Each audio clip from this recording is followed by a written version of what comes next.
For certain people, it won't matter how many episodes I or anyone else releases explaining all the benefits of and how great it is being a landlord. They just don't want anything to do with it. It could be due to fear of tenant troubles. They may have had a prior bad experience, or maybe it just seems like a lot of work. Whatever the reason, they won't be investing in any real estate if it also requires being a landlord. But there's an alternative. You can be a real estate investor without also being a landlord. Be the bank instead.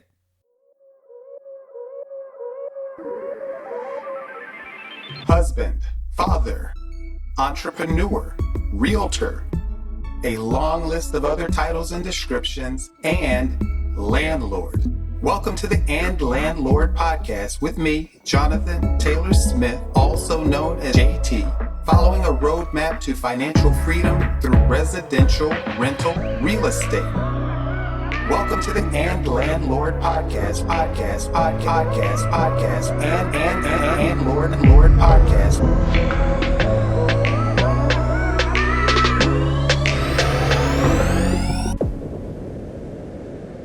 Welcome to episode number 31, Private Lending. Be the bank. You can also invest in real estate as the lender.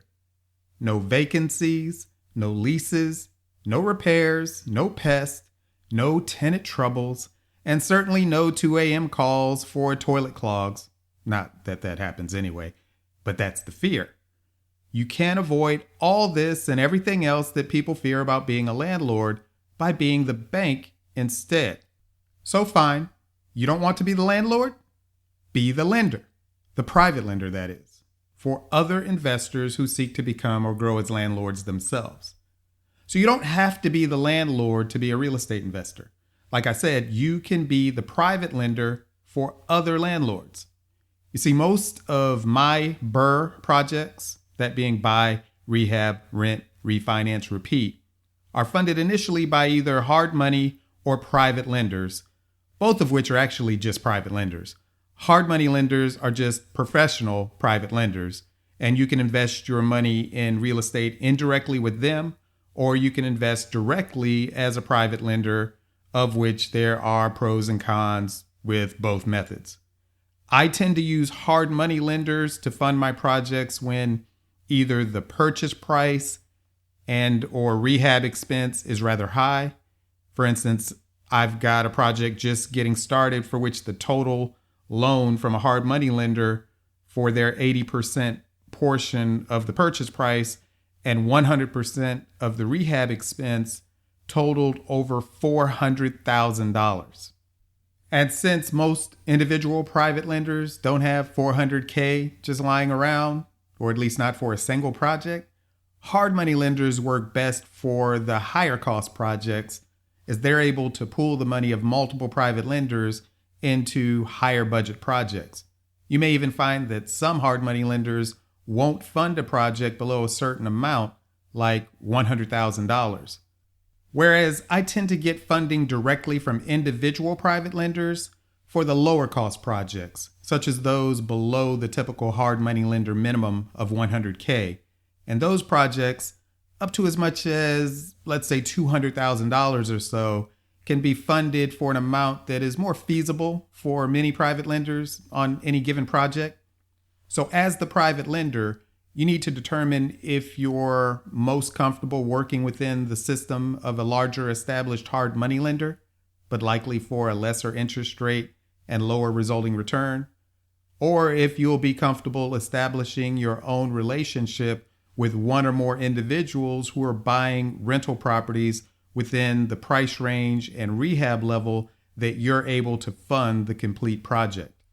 Now, I can't speak to being a private lender within the system and processes of any given hard money lender because I personally prefer the knowledge and control that comes from funding the projects directly of individuals that are in my local area who I know personally. But hey, that's just me. So let's cover some of the benefits of being a private lender. And as we move forward with the conversation, I'm going to speak towards being a direct private lender, funding individuals you know personally, likely in your local area, versus lending nationwide to people you don't know through the system of a given hard money lender. Like I said, that's what I prefer, but you do you. If you do start funding projects outside of your local area, at least stay local for the first few, or make sure you're rock solid, confident in that individual or organization and how they run their business and handle their projects. So when a private lender funds one of my projects here in North Carolina, the process may be different in other states. They get a promissory note for the amount being loaned and a deed of trust that gets recorded against the property title, linking the debt to the house. No different than any other mortgage held by a bank, this prevents the property from being sold until the note has been paid in full. These documents set the terms like interest rate, payments, due dates, and all. And just like any other mortgage against a property held by a bank, it gives the private lender full rights and ability to foreclose on the property and take possession if the terms of the arrangement were to be violated. So let's say I'm buying a house for $100,000 that needs $20,000 of rehab to then be worth $160,000. If I were to seek funding for this project from a private lender at 80% LTV, loan to value, that would be a loan of $128,000. So I'd be getting 100% of both the purchase price and rehab expense plus $8,000. And if closing costs were $3,000, I'd walk away from the closing table on such a purchase with a check in hand for $25,000, of which $20,000 would go towards the rehab as budgeted and $5,000 goes to me. I would hold that extra $5,000 in reserve to handle my initial holding expenses, including the first payment or two on the loan. Yes, that's right. In such a scenario, I would be borrowing the very money that will be used to make the first payment or two back to the private lender during the rehab before the property has been rented. I want as little money as possible coming out of my pocket, which makes it a great deal for me. But it can be argued that it's an even better deal for the private lender. So on this same hypothetical purchase with a loan of $128,000, let's say I'm giving this private lender 10% interest. That would be a monthly interest-only payment, rounded up, of $1,067. And if I were to get this property rented a month or two later for $1,500 a month, you can see that the private lender is getting a lot more of the monthly rent than I am. But it's even worse than that for me. I've also got to pay taxes and insurance out of that. Maybe also an HOA. And something like 25% needs to be held in reserve for future repairs and maintenance, capital expenditures, large ticket repairs, vacancy, and property management. By the time you account for all that, I'd be losing money each month. So on numbers like this, I may be only able to pay 8% interest to the private lender. So at 8%, that would be a monthly interest-only payment, rounded, of $853, which would give me an additional $213 to work with each month versus 10% interest. So I don't guarantee any specific rate to my private lenders. While it's great to be able to pay that double-digit rate of 10%, it really depends on the numbers of the deal. Because if I'm making $100 a month in positive cash flow after all expenses and reserves, I don't care that my private lender is making over $850 a month in the prior example, as I can buy every house I find that creates this amount of cash flow. And I'm playing the long-term game, trying to acquire as many cash flow positive properties as I can. so that they can be paid off over time by my tenants, making me wealthy in the process. But if I'm losing $100 a month, then I can only buy as many as I can cover from my personal funds. And that would also create more risk for the private lender. So would you rather have 10% on a losing deal with negative cash flow for your borrower, or 8% on a deal that pays for itself each month, creating a win for you and your borrower? And then it's up to you as to exactly how low you're willing to go. More deals will create positive cash flow at 7% or 6% than will at 8%, 9%, or 10%, and still more at 5%. But at a certain point, it's no longer worth it, as the reward becomes outweighed by the risk, especially if you can make 5% or 6% easily elsewhere. For that reason, I look for deals that are a win-win at no less than 7% interest. And I pay 8%, 9%, or 10% to my private lenders whenever the deal supports it, as I want my lenders to benefit as much as possible, so they'll always be available to fund my deals. So one of your benefits as a private lender is that you're sitting in the seat of the bank. Should the borrower not pay, you can foreclose and ultimately take possession of the property. Yes, that would be a major headache, and you'd have some time and legal costs to do so. But if you keep some amount of cushion between what you fund and what the property is worth, like 80% loan to value, then you should be safely able to get the property sold to recapture your principal in this hopefully unlikely event. And you'd want to make this a highly unlikely outcome by working with local individuals that you know directly and who are highly experienced in successfully rehabbing properties to rentals and being a landlord. And another benefit is that also, just like the bank, you're getting the vast majority of the monthly rent as the lender.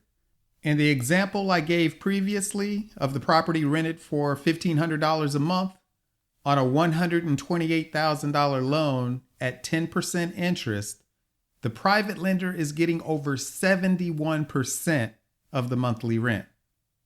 And even at 8% interest, you're still getting almost 57% of the rent.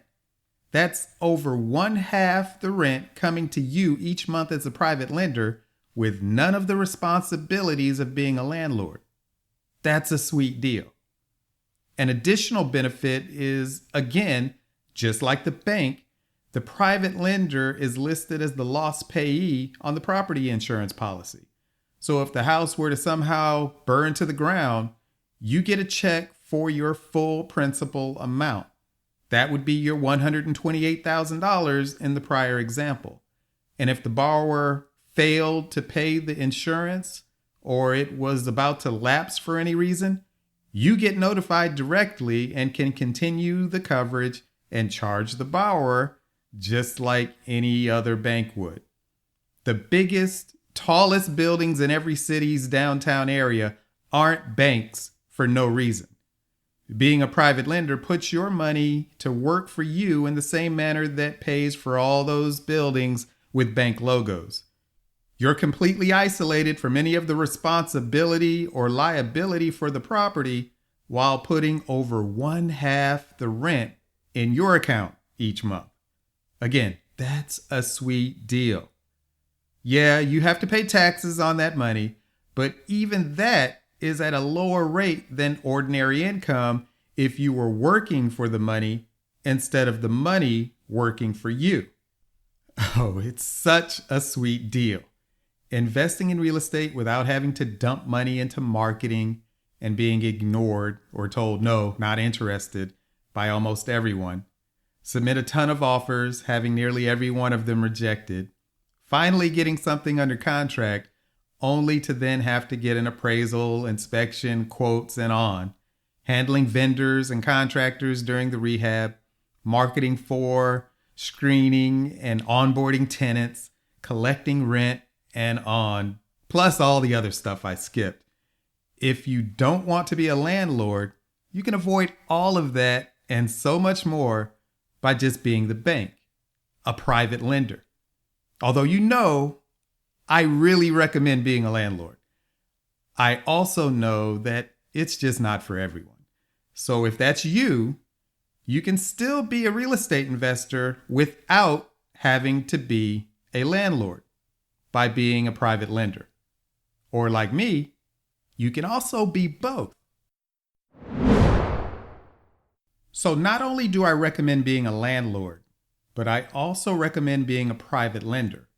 Or even better, be both. Now, this may seem odd since as a landlord using the BRRRR method, I've already said that most of my projects are funded by hard money and private lenders. And in prior episodes, I've mentioned how I stack my money to have the 20% down payments, closing costs, and other expenses related to buying as many properties as I can. I also have to keep cash on hand for reserves. So all of my funds are occupied in my own projects. So a great question to ask is, how can I be a private lender to others if I'm having to save for down payments, keep reserves, and I'm borrowing from hard money and private lenders for my own projects? The answer is self-directed IRAs, which is one of the best means of being a private lender yourself. I'll do a show soon just on self-directed IRAs, getting an expert on who can speak to these. But in short, it's really no different than any other IRA, Roth IRA, or 401k that you're already familiar with and likely have one or more yourself already. But the difference is that where your typical IRA or 401k only allows you to buy stocks and mutual funds, a self-directed IRA allows you to buy or fund almost anything short of collectibles and assets that you directly control. That's where being the bank on real estate investing comes in. You are able to lend money out of your self-directed IRA in the form of a mortgage against real estate, as long as you don't directly control that real estate. You can't fund your own projects or properties from your own self-directed IRA. That is called self-dealing, and it would be a prohibited transaction. Very bad. So if you're like me and had money sitting in an old 401k from a former employer that you no longer work for, that money may not be doing much for you and could even be at risk in the stock market. And you don't want to cash it out and pay the penalties and fees. So I transferred it out to a self-directed IRA custodian, which was penalty free, so that I could then use that money to lend on real estate for others. Remember, I'm prohibited from investing that money in my own projects. That would be self-dealing, a prohibited transaction that could get me hit hard in taxes and penalties. But I can invest in your project or anyone else's projects that are not my own. This means I can both borrow from others to fund my projects while also making loans to some to fund their projects, because I can't use my self-directed IRA money to fund my own projects. This creates a wonderful situation if you can find someone else doing what you're doing or trying to do with BRRRR investing, where you both have about the same amount of money sitting in an IRA or 401k of a former employer. You can fund each other's deals. Get a group together who can all fund deals and also need funding for their own deals, and it can be nearly unlimited funding for everyone in the group. Now, one thing to note, the payments on a loan from a self-directed IRA go back to the IRA, not to you. So that money is not going to be available to you today. But if it's a Roth IRA, that money comes into your IRA tax-free.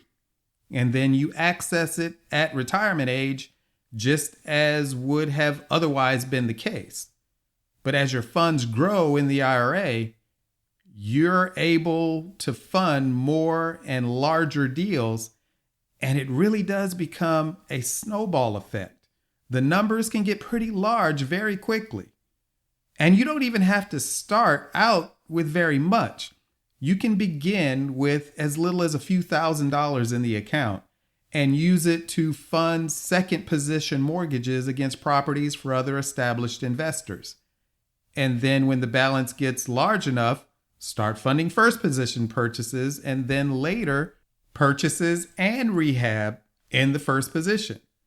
I've heard of people locking up a wholesale deal with $1,000 in earnest money from their self-directed IRA and then selling that contract for $10,000. And now they've got that amount in their account almost overnight. By that and other methods, you can quickly reach an account balance that allows for funding of more and bigger deals, just never your own deals.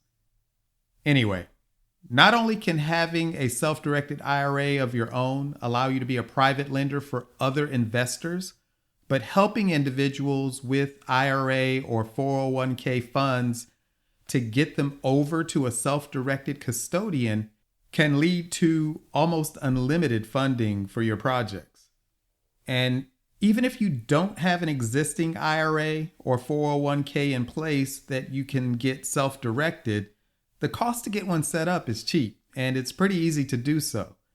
And you should read books like The Richest Man in Babylon, which teach the concept of paying yourself first.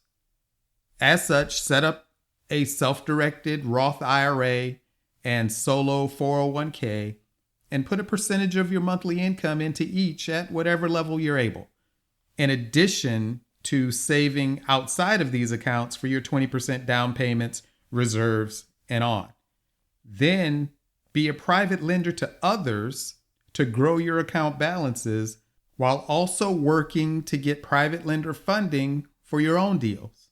And like I said, it's great if you can find another investor who's doing the same thing so that you can fund each other's deals. So I think you've got the idea. As a rehab to rental BRRRR investor, having your deals funded by private lenders is the best it gets because the terms are often better than you'll ever get from a bank or hard money lender. I often have 100% of both my purchase price and rehab funded by private lenders, and often even more, up to 80%, 85%, or maybe even 90% loan to value. I don't like to go above 90%, but that's rarely possible anyway, and still have positive cash flow, which should be your requirement for protection of both yourself and your private lenders. And then as the private lender, you benefit greatly without having to be a landlord. But again, you should be both. And you're protected against loss with a note and deed of trust against the property, allowing you to take possession of the property through foreclosure or deed in lieu of foreclosure in the event of breach of the contract. And you're the loss payee on the insurance policy, further protecting you from loss in the event of a covered event such as fire. It's up to you if you require flood insurance or just on properties that are within a floodplain. But I also require coverage for wind damage and named storms, as well as water, sewer backup, and loss of rents. But flood coverage can kill the cash flow numbers and potentially only allow the deal to work at a lower interest rate to you. So your choice.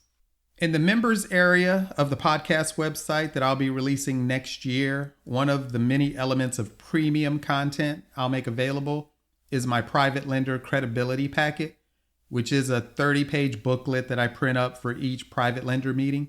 It goes over how private lending works, how the lender is protected, how the funds are provided, such as that they're wired directly to the closing attorney, not to me or my company.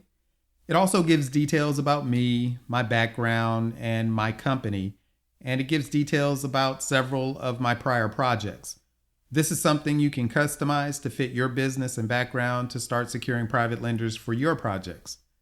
I'll also provide my note and deed of trust used here in North Carolina that you'll need to get a version created that works in your state, and many other documents, templates, scripts, and guides.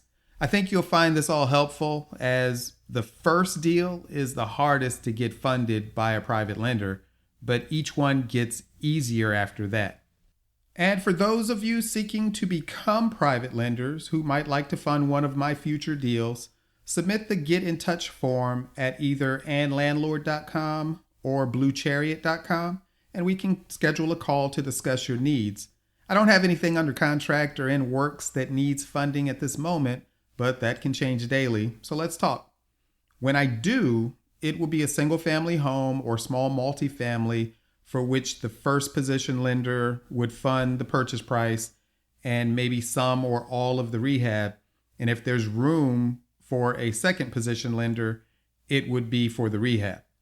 And I require a minimum term of 18 months because that gives me enough time to own the property for 1 year of seasoning, often a requirement, before then refinancing into a 30-year fixed rate loan to pay off the original lender. And by then I normally would have another deal ready to go to keep the funds working for you if that's your goal. I pay monthly interest-only payments, and the principal is returned, or if you choose, reinvested in another property at refi into the conventional long-term loan. So I highly recommend being both a private lender and landlord. But if you're not seeking to become a landlord, you should at least benefit from real estate investing as the bank, also known as a private lender. Thank you for listening to the And Landlord podcast with me, Jonathan Taylor Smith, by Blue Chariot Media, following a roadmap to financial freedom through residential rental real estate. You can find the podcast website and blog at andlandlord.com. The main company site is bluechariot.com. If you've received any value from this podcast, help me, please, to make it available to others, and make sure you don't miss an episode by subscribing and posting your 5-star rating. Plus, share it on social media. I welcome your comments on the blog. And if you'd like to share your landlord horror story or have a comment or suggestion for the show, call 844-USA-BLUE and enter extension 263, which spells "and" on your keypad, as in "and landlord," and leave a message. It may be used on a coming show. Thank you. Be all that you are. And landlord.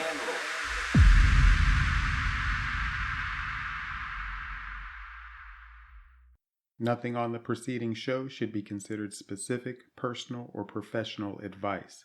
Please consult an appropriate tax, legal, real estate, financial, or business professional for personal advice. The comments and opinions of any guest are their own. Information is not guaranteed. Any investment may have potential for both profit and loss. The host is speaking solely on behalf of Blue Chariot Media, LLC.